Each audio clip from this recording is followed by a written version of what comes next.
Hey everybody, this is Minion Soldier, and here it is. Here is special ship updates dealing strictly with the Genesis Starliner, which just came out. Now, I've been reading through the article and trying to do my best to get some comprehension on what the ship is all about. And surprisingly, it looks very in depth. Like for people who want to move passengers, who look at that and say, "Oh, that is something that I definitely want to do." This was almost, I would say, shockingly in depth. I mean, the type of gameplay that they're offering with this ship, though it's not a type of gameplay that I would particularly seek out, but I know that, some of the things that I would look for in a game are things that other people are like, "Oh, I don't want to do that." But I mean, when they're talking about, well, you have to maintain the in-flight entertainment system for the individual passengers. You have to have the latest and greatest movies, the best alcohol, the best food, the best medical facilities, because passengers rate your either I don't know if it's straight up like your airline or just your ship, and they say is an enjoyable experience or not, and then you get an evaluation and a reputation based on that, and then when you go to a planet and you basically land, you apply for a license to be able to move passengers, and then depending on your reputation, the fare, the destination, and the travel time, you can either have just a few passengers getting on board, or you can get a flood of passengers, they say, climbing onto your ship. And I just went, okay, wow, they really thought this out. And I mean, even though this isn't the type of gameplay that I'm interested in, I mean, you can hear it in my voice. There's a little bit of excitement because it just shows that they really thought this one out, and they, because if it was just a question of go to planet A, pick up 20 units of people, and then deliver 20 units of people to planet B, that would be really effing boring. But this, I mean, there's a whole level of gameplay in it, so it's just not just point A to point B. What happens if one of the one of the blades in the entertainment server fails, and you have to go and replace it? Does the mix master have all the best quality alcohol? Will you get a negative reputation if you use just bland generic stuff, or do you have to go out to interesting planets and pick up the rare, really fancy booze?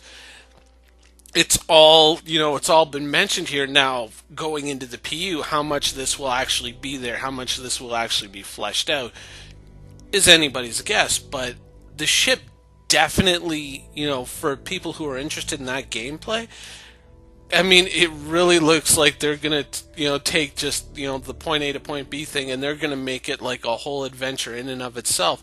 So even though this isn't something that I would, seek out, I mean, for the people who would, I mean, I think that, I mean, for what they're proposing to do, what they want to do, I think CIG kind of knocked this one out of the park.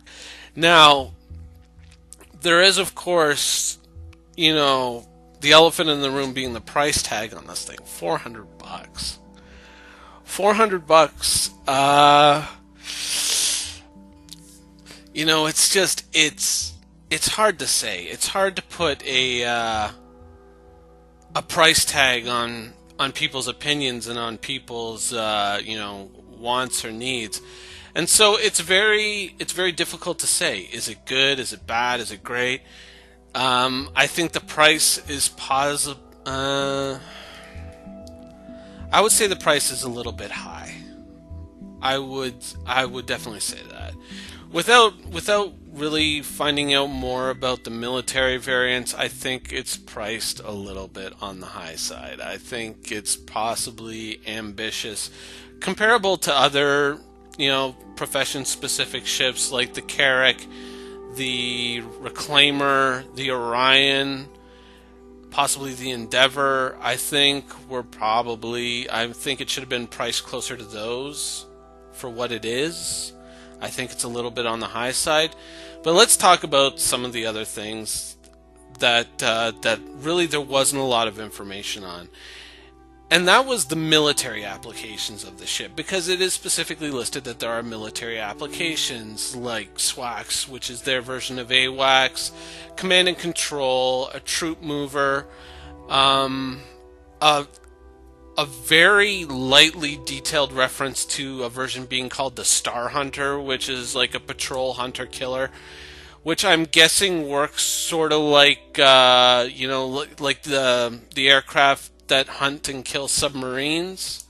I think the E3 would be a version of that, or something equivalent to that. I'm not exactly sure, and it doesn't really go into a lot of detail with the military stuff. But then again, this isn't, strictly speaking, a military ship, so obviously they wouldn't go into a lot of detail on the military stuff. But I think it could have used, I mean, considering all the other stuff that was in there, a little bit more in depth on the military, like this patrol hunter killer. What does it do? I mean, is this just a version of the Genesis Starliner that's just bristling with guns and it goes out to hunt down other ships of equivalent size or smaller? Is it some kind of specialized weapon that it carries? Who knows? And I think for $400, there should have been a little bit more information on that end of it.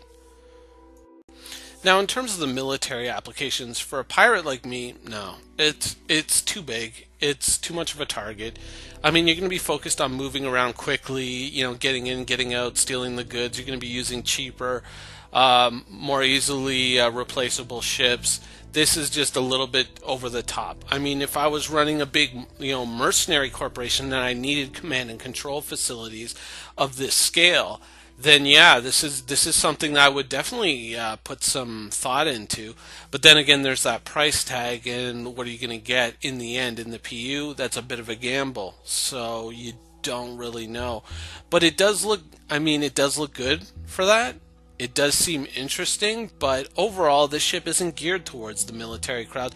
This ship is more geared towards the hardcore RP crowd who want to live the civilian life and want to have civilian jobs and do civilian things in the PU, and this is geared towards them. And I think it really does deliver for them. I mean, probably it delivers a whole lot more than they were expecting. I mean, when I was reading about, having to make sure you have the most expensive booze to get a good reputation with your passengers, and having to repair the in-flight entertainment system, I looked at it and went, "Oh my god." Whereas an RPer would look at it and go, "Yeah, that's perfect. That just immerses me and puts me right in the role." So for them, $400 might not be a lot of money. For me as a pirate, definitely not. But for maybe a Merc Corp looking for command and control, or a hardcore RP player, I think they really did knock this out of the park.